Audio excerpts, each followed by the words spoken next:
Hello students, मेरा नाम doctor Kapil Jain, आपका केमिस्ट्री प्रोफेसर, केमिस्ट्री गुरु। जो स्टाइशियोमेट्री अथवा मोल अभिधारणा में लास्ट एपिसोड में आपने देख लिया है, मैंने आपको बताया था कि कैसे हम किसी परमाणु का तुल्यांकी भार, किसी आयन का तुल्यांकी भार, किसी लवण का तुल्यांकी भार कैलकुलेट करते हैं। इस एपिसोड में आप मेरे साथ देख रहे हो, अगर मुझे अम्ल मिल जाए तो हम उसका तुल्यांकी भार कैसे निकालते हैं, क्षार मिल जाए तो उसका तुल्यांकी भार कैसे निकालते हैं, और अगर ऑक्सीकारक अथवा अपचायक होंगे तो उनका तुल्यांकी भार कैसे कैलकुलेट करते हैं। तो देखिए, सबसे पहले लास्ट एपिसोड तक हम 3 केसेस लिख चुके थे, इसलिए मैं इसको 4th केस बोल रहा हूं। किसी अम्ल का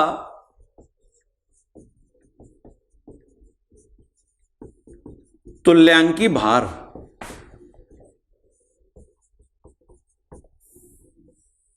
सबसे पहले जो अम्ल है उसकी परिभाषा हम जानते हैं, जिसको हम एसिड भी बोलते हैं। वह पदार्थ जो H+ आयन देते हैं, हाइड्रोजन आयन।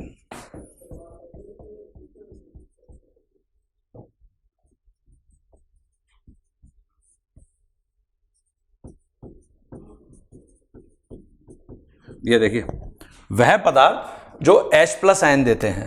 ये आपको सबसे पहले तो डेफिनेशन क्लियर है। अच्छा, अम्ल हमेशा क्षार से अभिक्रिया करते हैं, तो वह पदार्थ जो क्षार से अभिक्रिया करते हैं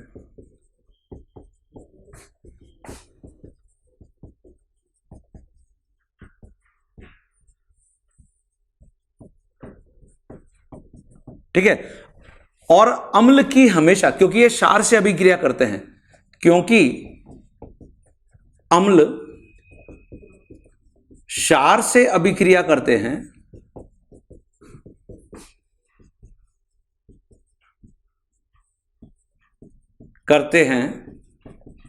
इसीलिए अम्ल की क्षारीयता या क्षारकता होती है। ये देखिए, क्षारीयता को हम इंग्लिश में बेसिसिटी बोलते हैं, बेसिसिटी होती है। तो अब आपके दिमाग में क्वेश्चन आ रहा होगा कि सर होती क्या है ये क्षारीयता, जिसको हम बेसिसिटी बोल रहे हैं। तो क्षारीयता का मतलब यहां पर होता है वो सभी H+ आयन किसी अम्ल में उपस्थित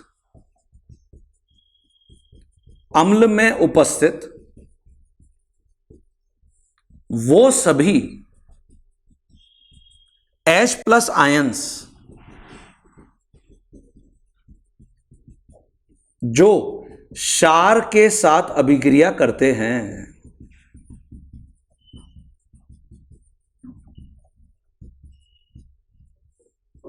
ये देखिए, ओके। तो ये हमको क्लियर होना चाहिए, या फिर हम इसको ऐसे भी डिफाइन कर सकते हैं। देखिए, अथवा वो सभी H+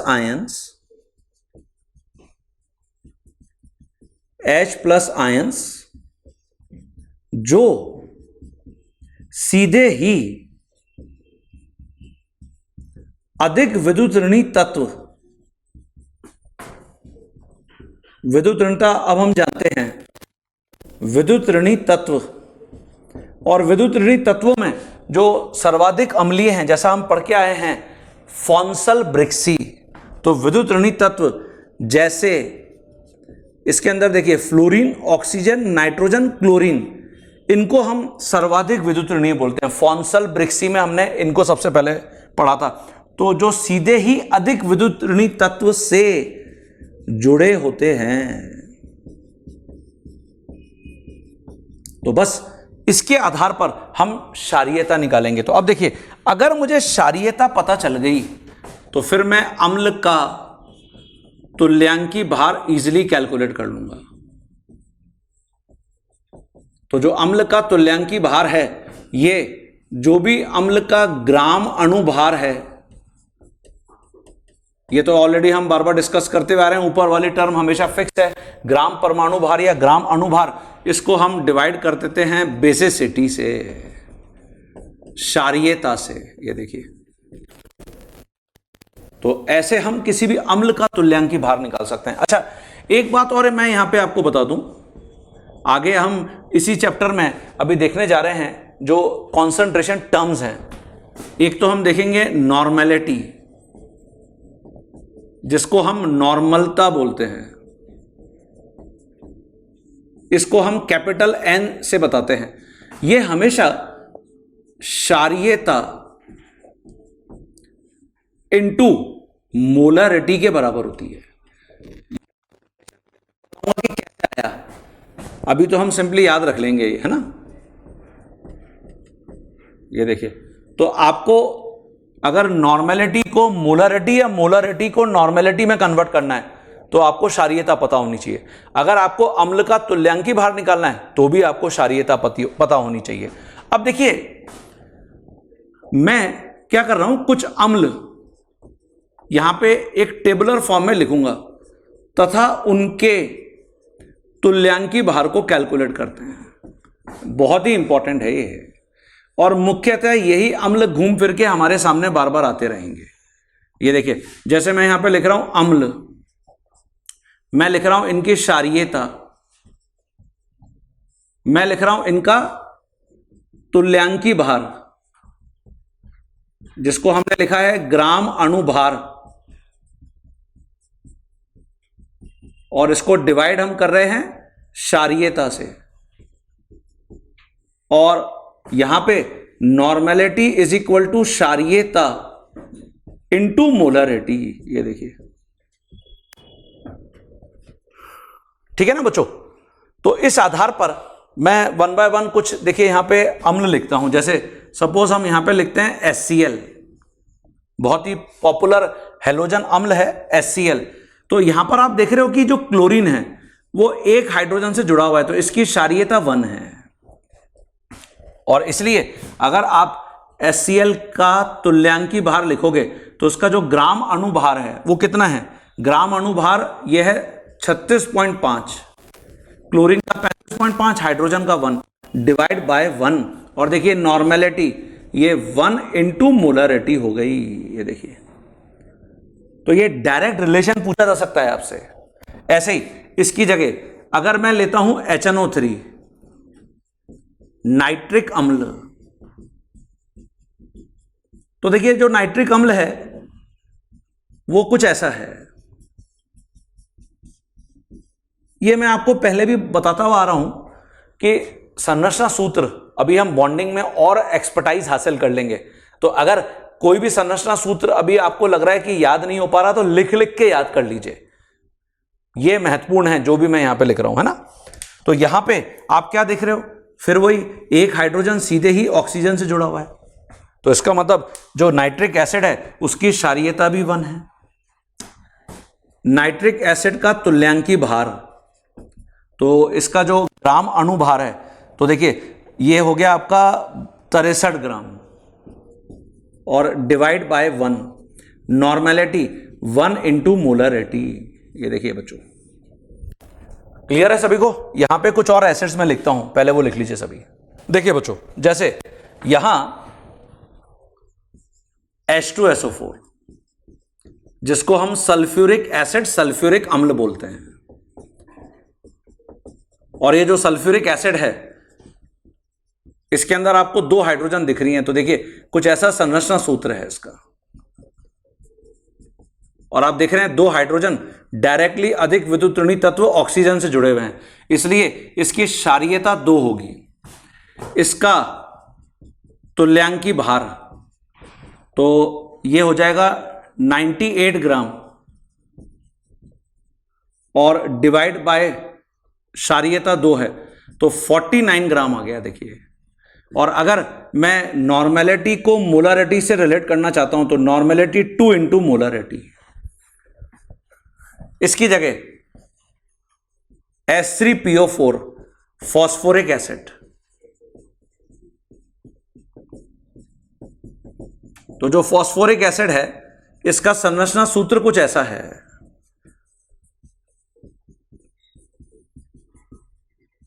ये देखिए, यहां 3 हाइड्रोजन डायरेक्टली ऑक्सीजन से कनेक्ट है, तो इसका मतलब यहां जो क्षारीयता है वो 3 हो गई, ये H+, ये H+ और ये H+, और इसलिए जब मैं H3PO4 का तुल्यांकी भार लिखूंगा तो ये हो जाएगा 98 ग्राम डिवाइड बाय 3, और जो नॉर्मेलिटी है वो 3 टाइम्स मोलरिटी के होगी। ये देखिए बच्चों, कुछ और एसिड्स वहां पे लिखते हैं, तो ये सब बहुत ही पॉपुलर एसिड्स हैं, बहुत ही फेमस एसिड्स हैं जो हमको हमेशा देखने को मिल सकते हैं। तो मुझे इनकी क्षारीयता, इनका तुल्यांकी भार, नॉर्मेलिटी और मोलरिटी में संबंध, ये हमेशा कैलकुलेट करना आना चाहिए। ओके, लिखिए जरा। देखिए बच्चों, ये जो सल्फ्यूरिक अम्ल और फॉस्फोरिक अम्ल, इनका तुल्यांकी भार हमने कैलकुलेट किया इनकी क्षारीयता को जानकर। अब मैं कुछ और जो अम्ल बहुत महत्वपूर्ण हैं, जो बार बार आपके सामने आते रहेंगे, उनको भी मैं आपके साथ डिस्कस करना चाहूंगा। तो यहां पर जैसे जो अगला अम्ल है, अभी हमने यहां पे फॉस्फोरिक एसिड लिखा, इसकी जगह इसको देखिए H3PO3, इसको कहते हैं फॉस्फोरस एसिड। ये जो फॉस्फोरस एसिड है, इसमें आपको दिख तो 3 हाइड्रोजन रहे हैं, लेकिन इसका देखिए संरचना सूत्र देखिए,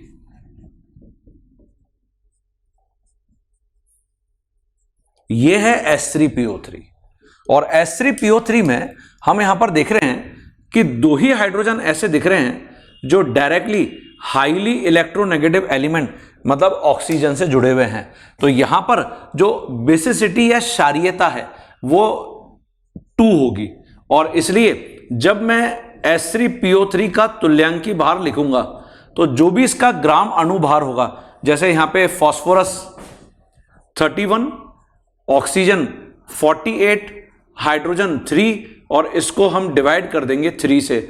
नॉर्मलता या नॉर्मेलिटी ये क्या हो जाएगी? अच्छा, 3 से डिवाइड करेंगे या 2 से? 2 से, बिल्कुल सही है, क्योंकि हमने क्षारीयता भी क्या लिखी है? 2 लिखी है। तो नॉर्मेलिटी 2 टाइम्स होगी मोलरिटी के। ये देखिए, तो ये डायरेक्ट आपको कॉम्पिटिटिव एग्जाम में प्रॉब्लम देखने को मिलती है बच्चों। इसकी जगह इसको देखिए H3PO2, ये देखिए, इसको कहते हैं हाइपोफॉस्फोरस एसिड।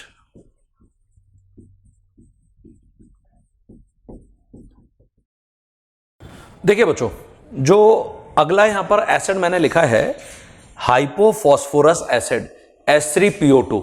तो H3PO2 का यहां पर अगर अपन देखते हैं संरचना सूत्र कुछ इस प्रकार का है। देखिए 3 हाइड्रोजन दिख रहे हैं, लेकिन यहां पर हाइड्रोजन का जो कनेक्टिविटी है वो कुछ ऐसे है। देखिए ये है H3PO2, इसके अंदर हम देख रहे हैं कि एक ही हाइड्रोजन ऑक्सीजन से जुड़ा हुआ है, ऑक्सीजन से कनेक्ट है। इसका मतलब जो H3PO2 है उसकी क्षारीयता 1 है, और अगर हम H3PO2 का तुल्यांकी भार लिखेंगे तो फॉस्फोरस 31, ऑक्सीजन 32, हाइड्रोजन 3 और डिवाइड बाय 1 करेंगे। मतलब इस स्थिति के अंदर जो H3PO2 है उसका ग्राम अणुभार और तुल्यांकी भार एक ही होगा, और जो नॉर्मलता है वो 1 इंटू मोलरता होगी। नॉर्मेलिटी 1 टाइम मोलरिटी की होगी। ठीक है, इसकी जगह जैसे इसको देखिए एसिटिक अम्ल CH3C डबल बॉन्डो OH, ये एसिटिक अम्ल है, एसिटिक एसिड। और जो एसिटिक एसिड में हम देख रहे हैं एक ही hydrogen highly electronegative element oxygen से जुड़ा हुआ है। इसका मतलब यहां पर जो क्षारीयता है वो 1 है, बेसिसिटी 1 है। और जब मैं जब मैं एसिटिक एसिड का यहां पर तुल्यांकी भार लिखूंगा तो एसिटिक एसिड का जो अणु भार है वो है 60 ग्राम, और इसको डिवाइड बाय 1 से ही करूंगा। मतलब इस स्थिति में ग्राम अणुभार और तुल्यांकी भार बराबर होंगे, 60 ग्राम ही तुल्यांकी भार होगा। नॉर्मेलिटी 1 इंटू मोलरिटी होगी। ये देखिए, यहां पर एक और बहुत प्रमुख अम्ल है जो हमारे सामने आता है, वो है ऑक्सैलिक एसिड, ऑक्सैलिक अम्ल। तो देखिए उसके लिए मैं यहां पे लिखता हूं। देखिए बच्चों, जैसे यहां पे ऑक्सैलिक एसिड,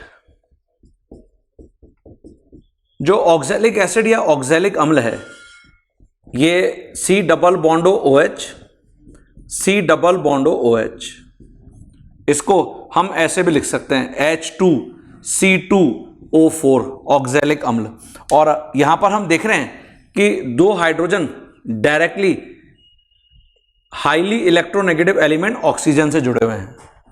तो इसलिए यहां पर जब मैं क्षारीयता की बात करूंगा तो क्षारीयता 2 होगी, और जो ऑक्जेलिक अम्ल है H2C2O4 इसका तुल्यांकी भार कार्बन 24 हो गया, ऑक्सीजन 64 हो गया और हाइड्रोजन 2, और divide by 2, normality 2 times molarity के होगी। ये देखिए, तो ये कुछ मुख्य एसिड या अम्ल हैं जो हमारे सामने बार बार आते रहेंगे बच्चों, जिसमें हमने जैसे देखा HCl या इसकी जगह H2SO4, HNO3, phosphoric acid, phosphorous acid, hypophosphorous acid, acidic अम्ल, ऑक्जेलिक अम्ल।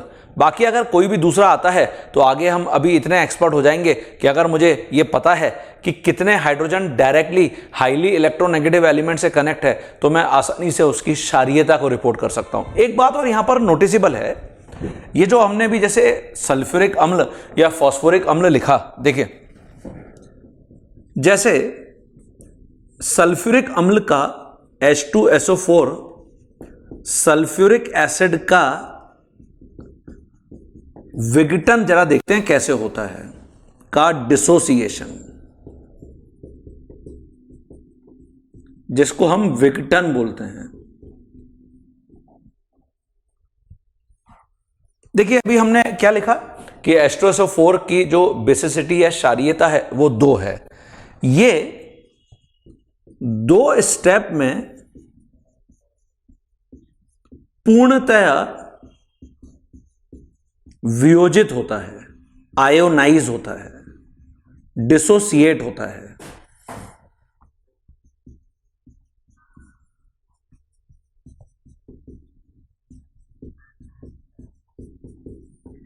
देखिए 2 स्टेप कौन कौन से हैं, जैसे सबसे पहले जो H2SO4 है उससे H प्लस आयन अलग होता है और HSO4 माइनस बच जाता है, ये देखिए। और फिर जो HSO4 माइनस है ये पुनः वियोजित होता है, H प्लस देता है और अब SO4 माइनस 2 बच जाता है, क्योंकि -1 चार्ज पहले ही था। एक H प्लस बाहर निकलेगा, एक और -1 बढ़ेगा, इसलिए सल्फेट आयन, ये देखिए।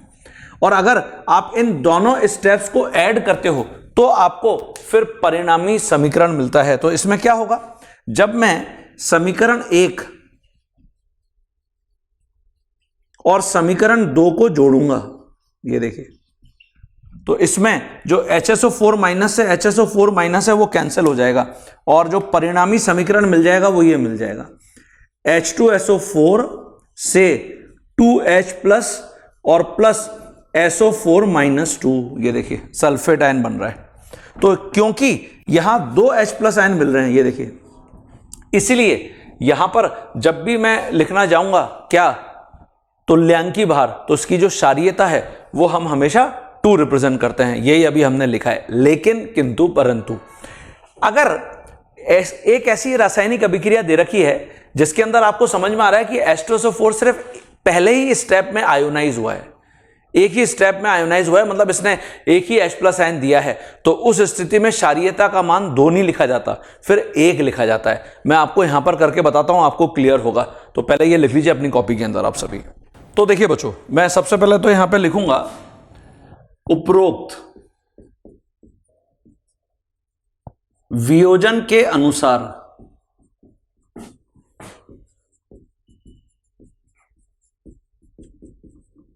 H2SO4 की कुल क्षारीयता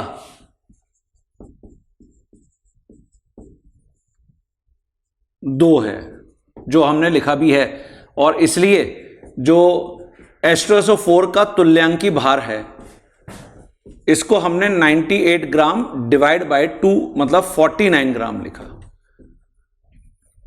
लेकिन आपको जैसे कोई रासायनिक अभिक्रिया ही दे दी जाए, लेकिन दी गई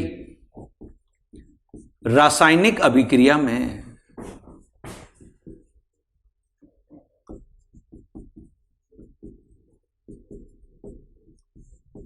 देखिए जैसे आपको ये रासायनिक अभिक्रिया दे दी गई है, मान लेते हैं कि H2SO4 और इसकी अभिक्रिया KOH से हो रही है, ये क्षार है, ये अम्ल है, और आपको यहां पर उत्पाद दे रखा है एक तो KHSO4 और प्लस H2O।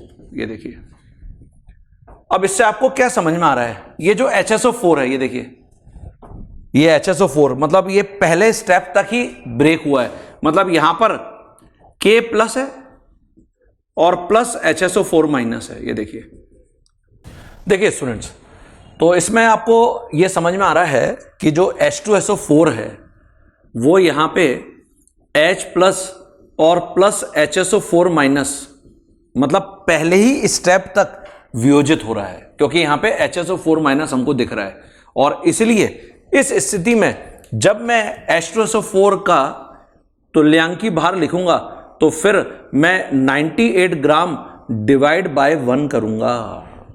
तो ये बहुत इंपॉर्टेंट है कि अगर आपको एक रासायनिक अभिक्रिया दी गई है और उसमें आपको समझ में आ रहा है कि H2SO4 ने केवल एक ही H प्लस आयन दिया है, तो आपको यही कॉन्सेप्ट हमेशा फॉलो करना है। अच्छा, इसकी जगह अगर ये ऐसा होता,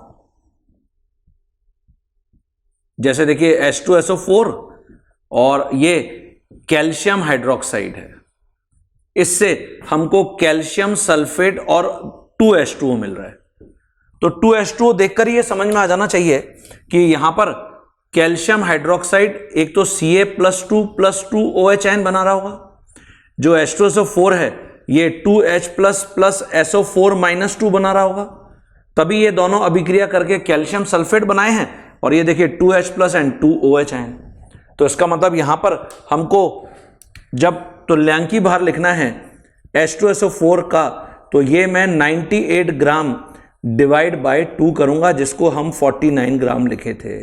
ये देखिए, तो यहां जो H2SO4 है उसकी क्षारीयता 1 लेनी पड़ेगी, और यहां तो ऑब्वियस है 2 है ही। तो ये सभी स्टूडेंट को समझ में आ जाना चाहिए कि यहां पर हम अगर एक अभिक्रिया देख रहे हैं, अगर कोई भी अभिक्रिया नहीं दे रखी, तब तो हम जो अभी टेबल बनाकर आए हैं उसके अकॉर्डिंग ही हमको हमेशा चलना है बच्चों। H2SO4 का क्षारीयता जो है वो हमेशा 2 लेनी है, और इसलिए तुल्यांकी भार 98 ग्राम डिवाइडेड बाय 2 होगा। ठीक है, इसकी जगह अगर मैं यहां पर बात करता फास्फोरिक अम्ल के विघटन की, तो देखिए ये मैं यहां लिखता हूं, पहले वो लिख लीजिए सभी। देखिए जैसे मैं यहां पे लिखता हूं H3PO4 का वियोजन अथवा डिसोसिएशन,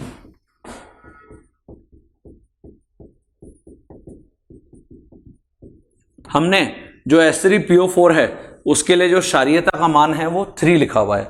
ये इस प्रकार से 3 स्टेप्स में जाकर पूर्णतः आयोनाइज या वियोजित होता है। देखिए सबसे पहले बनता है H प्लस, और प्लस जो रह जाता है वो है H2PO4 -1।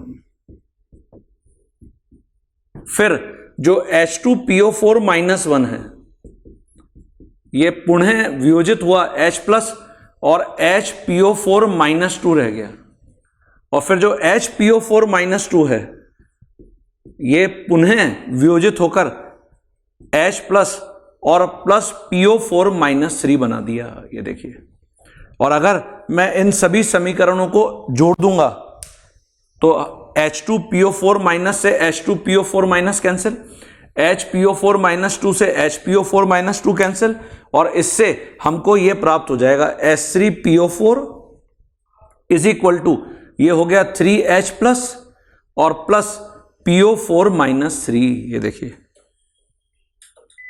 तो इसी आधार पर हम जो लिखते हैं कि H3PO4 की क्षारीयता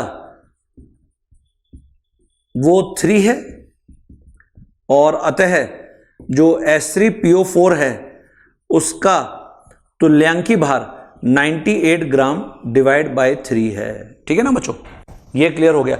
लेकिन अगर यहां पर भी कोई हमको अभिक्रिया दे रखी है और फिर हमसे पूछ रहा है, तो हमको पहले अभिक्रिया में देखना पड़ेगा कि H3PO4 के विघटन या वियोजन से कितने H प्लस आयन मिले हैं। मैं वहां करके बताता हूं आपको, ये लिख लीजिए पहले। देखिए जैसे हमको ये अभिक्रिया दी गई है माना अभिक्रिया दी गई है,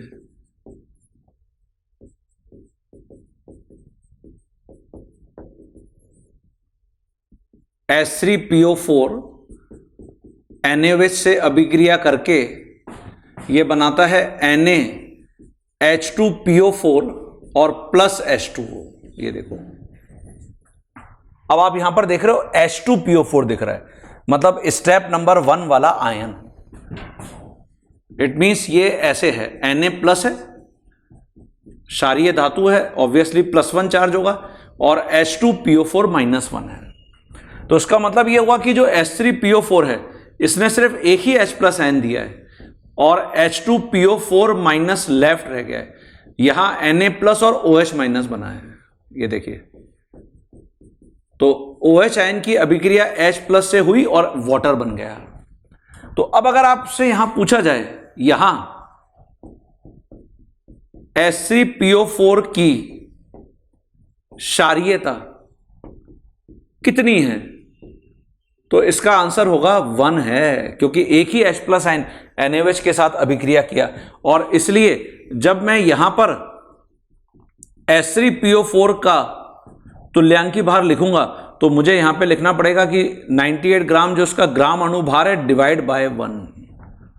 तो मुझे हमेशा सबसे पहले ये इंश्योर कर लेना चाहिए क्या, कि किस प्रकार की अभिक्रिया दी गई है। अगर अभिक्रिया नहीं दी गई है तब तो मुझे डायरेक्टली H3PO4 का जो क्षारीयता का मान है वो 3 लिखना है, H2SO4 की क्षारीयता का मान 2 लिखना है। ठीक है ना बच्चों। तो अम्लों के केस में ये सारे बिंदु आपको हमेशा तुल्यांकी भार निकालने में हेल्प करते हैं। अब मैं यहां पर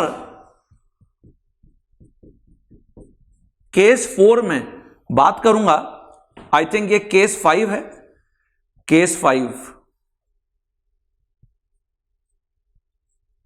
केस 5 में मैं बात करूंगा क्षार मतलब बेस का तुल्यांकी भार। ये देखिए, जैसे भी हम अम्ल का तुल्यांकी भार कैलकुलेट करके आए हैं, सबसे पहले जो क्षार है उसको परिभाषित कर देते हैं। तो वह पदार्थ जो OH आयन देता है, OH आयन मतलब हाइड्रोक्सिल आयन,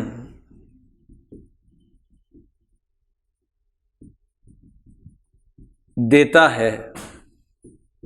ये देखिए, और क्षार हमेशा अम्ल के साथ अभिक्रिया करेगा, यह हमेशा अम्ल के साथ अभिक्रिया करेगा।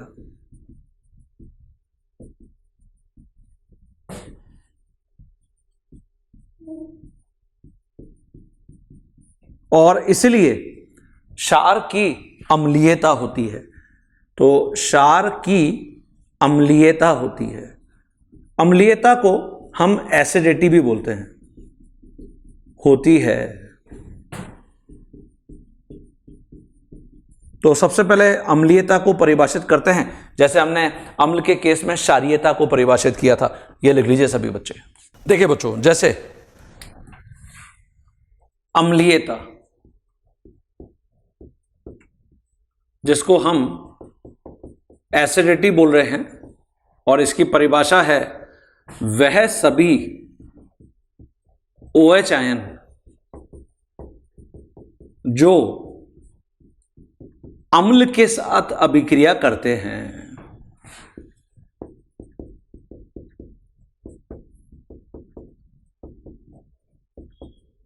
अम्ल के साथ अभिक्रिया करते हैं, या फिर हम इसको लिख सकते हैं क्षार द्वारा दिए गए OH आयनों की संख्या।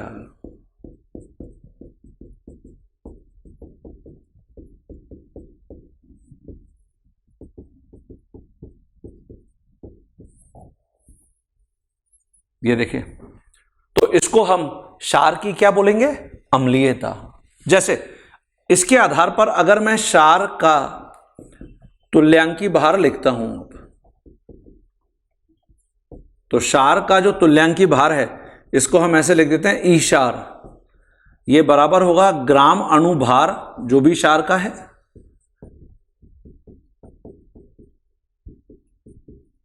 और इसको हम डिवाइड कर देंगे अम्लीयता या एसिडिटी से।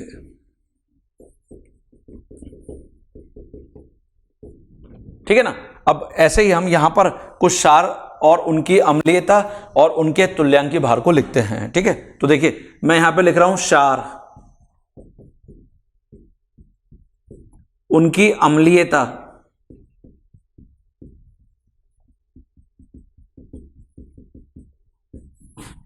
क्षार का तुल्यांकी भार,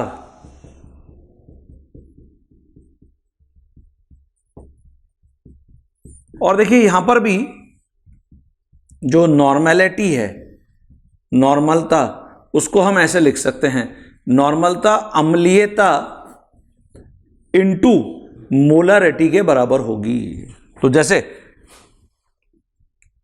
कास्टिक सोडा, नाम सुना है कभी कास्टिक सोडा? कास्टिक सोडा मतलब सोडियम हाइड्रोक्साइड, ये देखिए NaOH, सोडियम हाइड्रोक्साइड, इसलिए कास्टिक सोडा भी बोलते हैं इसको,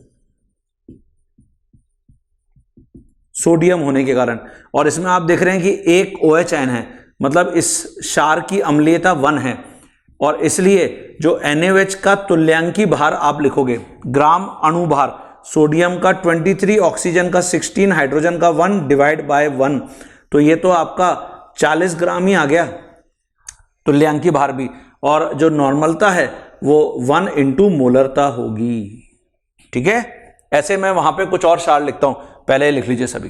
देखिए बच्चों, यहां पे फिर वही मैं लिख देता हूं, पहले तो क्षार, बेस, अम्लीयता मतलब एसिडिटी,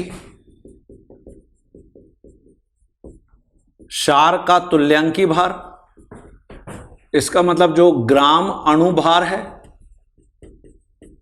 उसको हम अम्लीयता से डिवाइड कर देंगे, और नॉर्मलता ये अम्लीयता इंटू मोलरिटी है। ये देखिए, तो जैसे यहां पर ये देखिए एक और बहुत इंपॉर्टेंट क्षार है caustic potash, KOH, potassium hydroxide बोल सकते हैं इसको आप।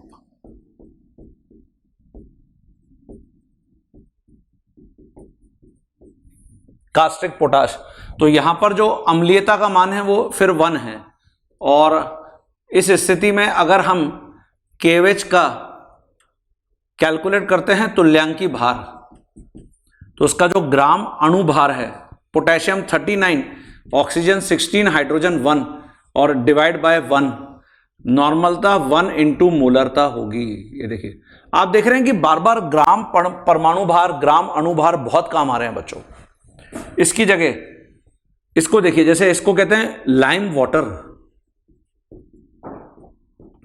लाइम वाटर कैल्शियम हाइड्रोक्साइड होता है, 2 OH आयन है, तो अम्लीयता का मान 2 है, और इसलिए कैल्शियम हाइड्रोक्साइड का जो तुल्यांकी भार होगा, कैल्शियम का 40, OH ऑक्सीजन का 16, हाइड्रोजन का 1, तो यानी कि यहां पे 2 इंटू 17 कर दूंगा मैं, और divide by 2, normality 2 into molarity होगी। ये देखिए,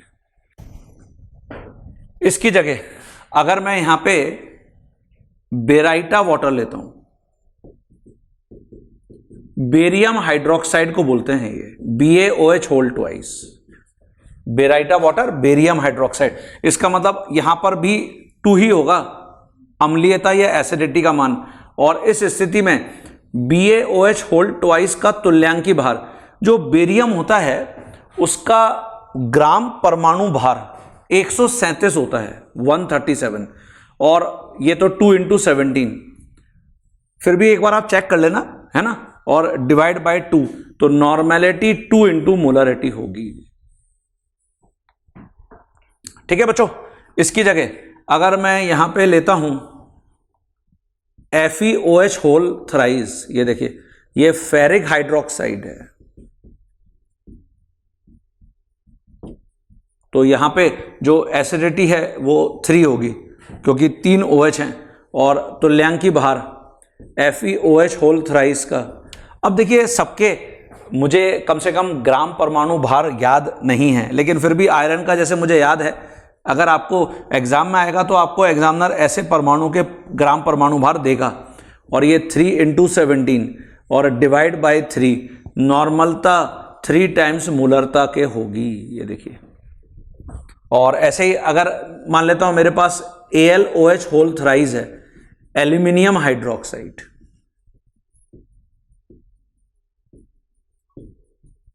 तो जो एल्यूमिनियम हाइड्रोक्साइड है यहां पर भी हम 3 OHN देख रहे हैं, तो एसिडिटी अम्लीयता का मान 3 है और इसलिए जो तुल्यांकी भार होगा AlOH होल थ्राइस का, एल्यूमिनियम का 27, OH 3 × 17 और डिवाइड बाय 3, तो ये नॉर्मेलिटी 3 टाइम्स मोलरिटी के होगी, ये देखिए। तो मुझे लगता है कि सभी बच्चों को अब ये समझ में आ गया, ये बहुत प्रमुख क्षार और उनकी एसिडिटी या अम्लीयता का मान मैंने लिखा है बच्चों, ठीक है ना। और इससे पहले जो अम्ल थे उनकी क्षारीयता और वो जो टेबल मैंने बनाई है वो भी बहुत महत्वपूर्ण थी।